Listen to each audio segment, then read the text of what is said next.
আমি তো অনেক রকমের মাছ রান্না করে দেখিয়েছি, আজকে একটু অন্যরকম মাছ রান্না করব। আজকে আমি পুঁই শাক দিয়ে কোকিলা খোরা মাছ রান্না করে দেখাবো। নমস্কার, আমি আরতি, আপনারা দেখছেন আরতির রান্নাঘর। দেখতে থাকুন আমি কীভাবে রান্না করি। আজকে আমার রান্না করতে পুঁই শাক আর আলু লাগবে। চলুন তাহলে আমি আগে পুঁই শাক আর আলুটা কেটে নিই।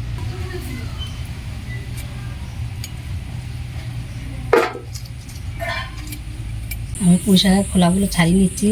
এটা ছাড়িয়ে নিলে যখন আমি সিদ্ধ করব লাইতে ভাগটা বেরিয়ে যাবে আর মশলাটাও ভালো ঢুকবে।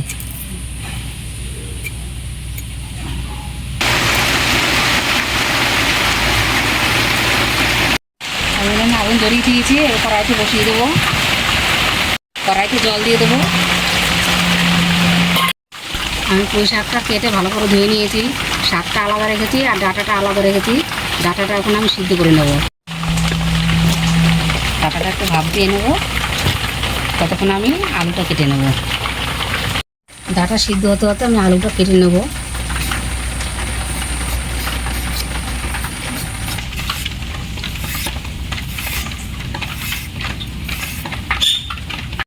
ডাঁটাটা সিদ্ধ হয়ে গেছে, এবার আমি নামিয়ে নেব।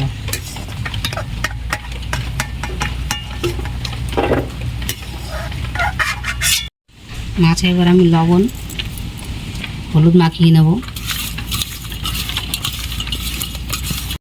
কড়াই গরম হয়ে গেছে, এবার আমি তেল দিয়ে দেবো। তেল গরম হয়ে গেছে, এবার মাছটা দিয়ে দেবো। তেলটা দিয়ে দিতে হবে।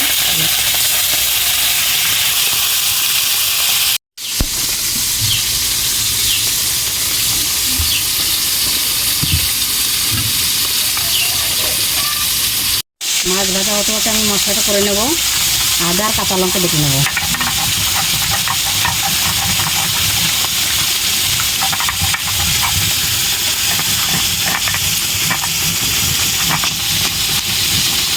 মাছটা এক পিঠ হয়ে গেছে, আমি আবার উল্টিয়ে দেবো।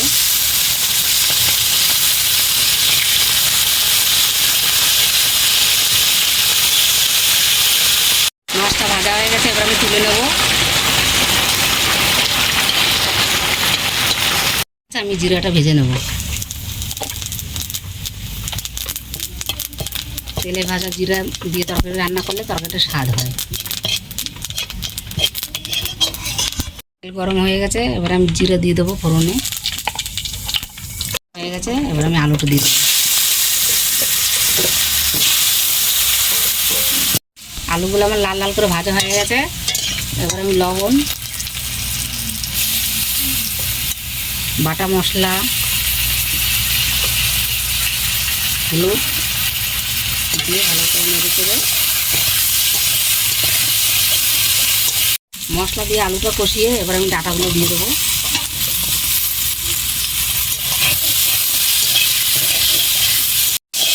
আলু আর ডাঁটাটা কষানো হয়ে গেছে, এবার আমি শাকটা দিয়ে দেবো।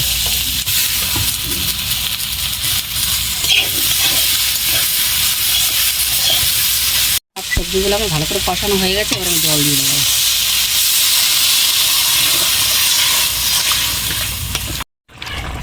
আমার ঝোলটা ফুটে গেছে, এবার আমি মাছগুলো দিয়ে দেবো। ভেজে রাখা মশলাটা বেটে নেব।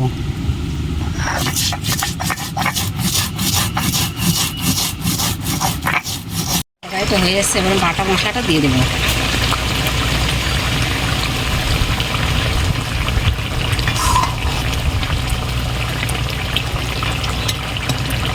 হয়ে গেছে, এবার আমি নামিয়ে নেব।